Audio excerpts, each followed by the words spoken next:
खुलुमबाय बडोलेण्ड एंखं टेलिभिजन स्टुडिय'आव आं हायनार्सि गयारी दिनैनि गाहाय रादाबफोराव दङ।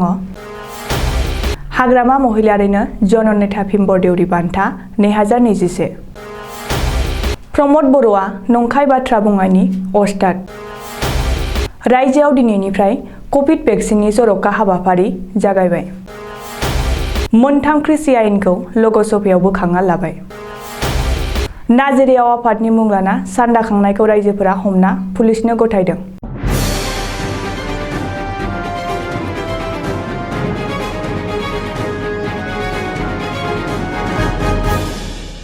दानिया फैदो आबुं रादाबाव।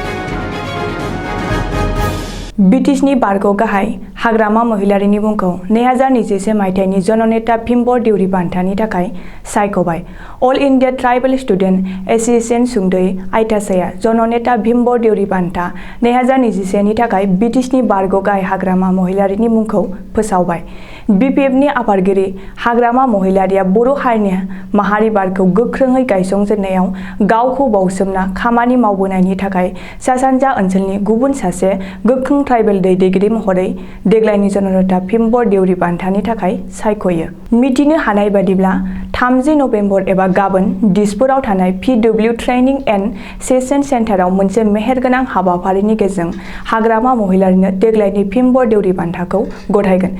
बे बान्था राननाय हाबाफारियाव दा निउज प्लासनि editor and chief Pranay Bordoloi, Assam tribal rights protection कमिटिनि आफादगिरि जनकलाल बसुमतारी, डक्टर अनजालि दैमारी, डक्टर अनिल परालिमोनहा बिबुंथिगिरि महरै बिबुंथि लाखिगोन होननानै आइथासानि दैदेनगिरिफ्रा प्रेस बिबुंसार फोसावनानै फोरमायथिदों। बबेखानि बे हाबाफारियावनो नेशनेल फिल्म बान्था मोननो हानाय डाइरेक्टर आरो प्राग निउजनि managing director doctor Sanjib Narayan, Karbi autonomous काउन्सिलनि चिफ डक्टर तुलिराम रंहां, डिमा हासावनि chief Debolal Gorlosa, Asomiya film actress Nishita Goswami, शिल्पी सूर्य कुमार पाटिरी, बक्सार अंकुजिथा बर', आइकन मिलि, गलाब राभामोनजों लोगोसे माखासे सोलोंथाइगिरि, थुनलाइगिरि, खौरांगिरि, समाज फोसाबारि आरो गेलेगिरिफोरखौ बरायगोन होननानैबो प्रेस बिबुंसाराव फोसावदों।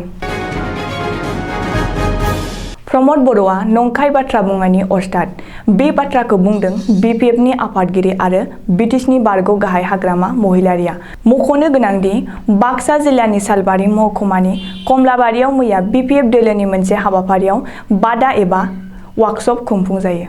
सालबारि बिपिएफआ बानजायनाय बे मावफारिया बादायाव सालबारि आरो मटनगुरि कमिटि बिपिएफनि दैदेनगिरि आरो मावथिआफोरा बाहागो लायो। बे मावफारिया बादायाव बिपिएफनि आफादगिरि आरो बिटिसिनि बारग' गाहाय हाग्रामा महिलारिया गाहाय आलासि महरै बाहागो लाना इउपिपिएल दोलो आरो प्रमद बर' दैदेननाय सोरखारखौ गोख्रों रावजों सावरायो। हाग्रामा महिलारिया खौरांगिरिनि सिगाङाव बुंदों दि प्रमद बर' सोलायनायनि सोरखारा जेबो खामानि गैया। दानि सोरखारा सोलायनायनि सोरखार होनना बुंनो हानाय जेबो खामानि मावनो हायाखै। गोबांथार सोलायगोन होनना बुंदोंमोन, नाथाय गासिबो लाथिख'। थांनाय बिटिसि बाजेट जथुमाव बिपिएफ दोलोनिफ्राय सोंथि सोंनायनि मोनसेबो फिननाय होनो हायाखै। मख'नो गोनांदि प्रमद बर'आ गासैखौबो फोजोबस्रांबाय। प्रमद बर'आ जेरैबो नंखाय बाथ्रा बुङो।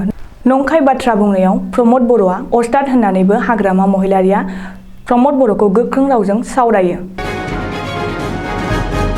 दिनैनिफ्राय आसामाव कभिड भेक्सिननि जर'खा हाबाफारि सोलिबाय। रायजोनि साफ्रोमबो सुबुंखौ गिबि ड'ज कभिड भेक्सिन होनायनि थांखियै दिनैनिफ्राय कभिड भेक्सिननि जर'खा हाबाफारिखौ लादों। बे हाबाफारिनि गेजेरजों दासिमबो कभिड भेक्सिन लायै साफ्रोमबो सुबुंखौनो फैगौ 5 दिसेम्बरनि गेजेराव भेक्सिन होनो सोरखारा थांखि लादों। बेनि थाखाय रायजो सोरखारा रायजोनि दरफ्रोमबो गामियाव नखर नखर थांना कभिड भेक्सिन थुहैनायनि राहा खालामदों। सावस्रि बिफाननि रिपर्ट बादिब्ला आसामाव कभिड भेक्सिन लानो हानाय गासै 2,10 लाख सुबुं दं।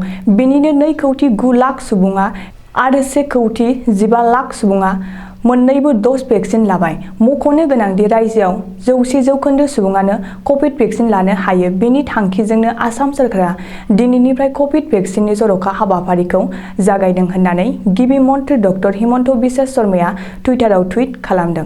बबेखानि साफ्रोमबो सुबुङानो जाहाथे मोन्नैबो ड'ज कभिड भेक्सिन लानो हायो बेनि बागै राहा लानो थाखायबो गिबि मन्थ्रिया मोनफ्रोमबो जिल्लानि एसपिखौ बिथोन होदों। 15 दान गोलाव सोमावसारनायनि उनाव आबादारिफोरनि गेदेर देरहानाय मिरु सोरखारनि गोख्रों हेंथा होजानाय मोनथाम कृषि आयेनखौ दिनै लोकसभायाव बोखांना लाफिनबाय। मख'नो गोनांदि संसदआव दिनैनिफ्राय 25 साननि थाखाय जागायबाय गोजां बोथोरनि बाजेट जथुम। बे बाजेट जथुमाव गासै मोन 36 बिलफोरखौ मिरु सोरखारा थिसनगोन। नाथाय बाजेट जथुमनि जागायनाय सानखालिनो दिनै हेंथा दोलोनि गोख्रों सावरायनाय आरो दावराव दावसि खालामनायाव लोकसभा आरो रायजो सभा मोन्नैबो सदनखौ दोनथ'नो गोनां जायो। अब्लाबो बिनि गेजेराव मोनथाम गोख्रों होबथाजानाय कृषि आयेनखौ बोखांना लाफिननायनि बिलखौ सदनाव थिसननाय जायो आरो बारहोजायो।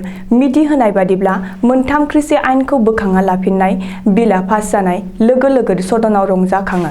मानोना हेंथा दोलोआ बे आयदानि सायाव सावरायनो नागिरखादोंमोन। ओरैहाय मोनथामबो कृषि आयेना पास जानाय लोगो लोगो सदननि गासैबो खामानिफोरखौ मंगलबारखालि 2 रिंगासिम दोनथ'नाय जायो होननानैबो मिथिनो हादों।